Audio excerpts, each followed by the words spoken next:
novo espiritual continuamente. Isso aí não para nunca. A gente está sempre se desgastando na caminhada da vida e estamos sempre precisando se renovar. Aleluia. O apóstolo Paulo fala que existe uma renovação que acontece no entendimento do cristão. E ele diz: não vos conformeis com este mundo, mas transformai-vos pela renovação do vosso entendimento, para que poder experimentar qual é a boa, perfeita e agradável vontade de Deus. Aleluia. Nós precisamos dessa transformação na mente. Você já percebeu que tem pessoas que elas estão anos na igreja, mas a mente dela é cauterizada pelos acontecimentos do passado. Tem pessoas que ela tem uma mente cauterizada pelos acontecimentos da outra igreja que ela foi. Tem gente que carrega coisas do passado dentro do seu coração. E Paulo, ele é um apóstolo de Cristo que ele recebeu uma revelação única. A revelação que ele recebeu foi muito poderosa. O evangelho, seu filho Ismael, já com 13 anos de idade, ele fez porque ele era o primeiro, tinha que dar o exemplo. E assim todos os descendentes faziam essa circuncisão do prepúcio, quando o macho fazia isso, para que pudesse realmente mostrar que ele tinha uma aliança com Deus. Isso era uma tradição que veio do Velho Testamento inteiro, todo judeu fazia. Quando chegou no Novo Testamento, Pedro era judeu, ele passou por este momento, os discípulos de Cristo passaram por este momento. Paulo, sendo fariseu, sendo judeu de nascença, da tribo de Benjamim, passou por este momento. Só que Deus, ele deu uma revelação para Paulo. E a revelação é essa: não precisa mais disso. Ao invés de circuncidar o prepúcio, tem que circuncidar o coração. É aqui dentro. É aqui dentro que eu quero trabalhar neles. No Velho Testamento eles receberam o Espírito Santo sobre eles. Agora vocês vão receber o Espírito Santo dentro de vocês. Vocês agora são o templo do Espírito. E Paulo fala isso em Coríntios: vocês são templo do Espírito Santo. Esse tesouro precioso chamado Espírito Santo está dentro desse vaso de barro. O vaso é de barro, mas a essência é o Espírito Santo. E você já tem o Espírito Santo na tua vida. E é muito interessante porque Pedro, ele foi um homem cheio do Espírito. Pedro foi um homem que pregou a palavra em Jerusalém, pregou a palavra na Judéia. Ele seguiu todo o roteiro da revelação que o Senhor entregou. Vocês vão me ser testemunhas em Jerusalém, Judéia, só que depois era Samaria, os confins da terra. Quando chegou em Samaria, Pedro, ele já ficou meio que limitado. Ele não foi para Samaria. Mas aí Deus levantou quem? Chamado Filipe, o diácono. Aleluia! Eu nunca vou poder bater no peito e dizer que eu sou melhor do que ninguém dentro da igreja. Porque se eu não fazer o que Deus manda, Deus levanta os diáconos, os obreiros. E se os diáconos e os obreiros não fazer o que Deus manda, Deus levanta alguém da nave da igreja para fazer. Mas a obra não para, ela não depende do meu carro. A obra, ela anda porque o Espírito Santo direciona esta igreja. É o Espírito Santo que guia os teus passos, a tua vida, o teu coração, a tua mente. Você é guiado pelo Espírito.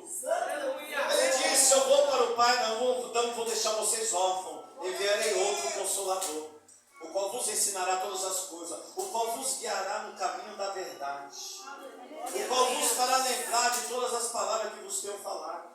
E quando eles recebem esse Espírito Santo, eles têm a oportunidade de ser cheio do Espírito Santo e fazer a obra de Deus. Só que Pedro ficou limitado quando falou de Samaria, porque tinha muita coisa aqui no coração dele que barrava ele. Ele tinha um certo tipo de preconceito dos samaritanos ainda. Ele não achava muito legal entrar lá, então Filipe entra. E Filipe prega o Cristo. E as pessoas são libertas dos demônios, são curadas das enfermidades. E aí depois que Pedro ficou sabendo o que aconteceu, Filipe falou: eu não sou o pastor da igreja. Tem coisa que é o pastor que tem que fazer. Eu fiz a minha parte, mas tem coisa que é o pastor. Eu obedeci a revelação, mas a autoridade está com o líder. Então ele mandou uma carta para chamar Pedro e João. E eles vieram. E aí quando eles vieram, o Senhor mostrou para eles que Deus estava operando naquele lugar. E como colocar as mãos, eles receberam o Espírito Santo em Samaria. E a igreja começa a ganhar espaço em Samaria. Só que ficou só até ali, porque Pedro estava na direção da igreja. Só que no capítulo 9, o Senhor começa a trabalhar no coração de alguém chamado Paulo. O Senhor tem um encontro com Paulo no caminho de Damasco, que ele não fica cego, e Deus fala para Ananias: você vai até lá e vai orar por ele, porque ele é um vaso escolhido. Aleluia. Vai padecer